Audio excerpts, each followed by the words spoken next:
quero chamar a atenção dos senhores para um estudo que eu desenvolvi sobre a semelhança do Tribunal da Terra com o Tribunal de Deus. O ser humano, por mais que queira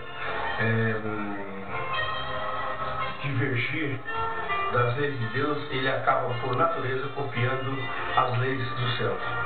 Veja só a semelhança. Na Bíblia relata em vários pontos cenas do julgamento divino, muitas delas apresentadas de forma de parábolas, empregando elementos simbólicos como uma forma de comunicar as verdades importantes sobre a justiça de Deus. Agora, vou citar um exemplo bíblico que você encontra em Mateus 25, de 31 a 46, alguns pontos que eu resumi aqui, que diz o seguinte: então Cristo virá em glória e todos os anjos com ele, e serão reunidos em sua presença todas as nações, e ele há de separar os homens uns dos outros, como um pastor separa as ovelhas dos cabritos, e porá as ovelhas à sua direita e os cabritos à sua esquerda. E irão estes para o castigo eterno, e os justos irão para a vida eterna. Então dirá aos que estiverem à sua direita: vinde, benditos do meu Pai, entrai na posse do reino que vos está preparado desde a fundação do mundo. Eu fiz um resumo de todos esses versículos. Se você pegar a sua Bíblia, você vai entender exatamente aquilo que eu li aqui. Agora, vamos comparar com a justiça da terra. O juiz aqui, ele inicia um pregão pelo Serviço Oficial de Justiça. Um pregão seria o chamamento às pessoas para audiência. E no artigo 450 do Código de Processo Civil Brasileiro, nós lemos o seguinte: no dia e hora designado, o juiz declarará aberta a audiência, mandando apregoar. Apregoar é o chamado que o oficial de justiça faz no corredor dos fóruns, nos átrios, chamando para audiência as partes e seus respectivos advogados.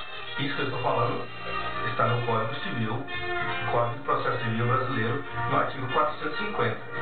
Agora, na prática, a realização desse ato extremamente formal, consignado em lei, consiste na chamada das pessoas para audiência, e o autor e seu advogado sempre ficam à direita do juiz e o réu à esquerda.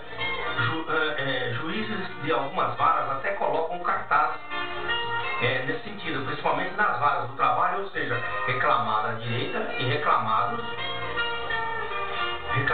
à direita e reclamados à esquerda. Não existe uma lei que determine isso, mas pelos chamados usos e costumes que têm valor de norma, na falta de lei, a justiça pratica formalmente esse ato. Então vocês observem a curiosidade, porque o juiz que está lá dentro da sala de audiência, que não está vendo as partes, quando, à medida que elas vão sentando à mesa, pelo lado que as pessoas sentam, que o oficial de justiça determina, ele já sabe quem é que está reclamando e quem é o reclamado, quem é a vítima e quem é o réu. O réu está sentado à sua esquerda, como diz a Bíblia lá em São Mateus, no julgamento que Deus fará no final dos tempos. Isso quer dizer que os homens da terra, sem perceberem, eles copiam as leis de Deus. Agora, se, como dizia minha mãe, os homens letrados, juristas e autoridades, na sua maioria conscientemente copiam a Bíblia, por que não segui-la? Pense nisso. Joel Francisco Nunes, advogado.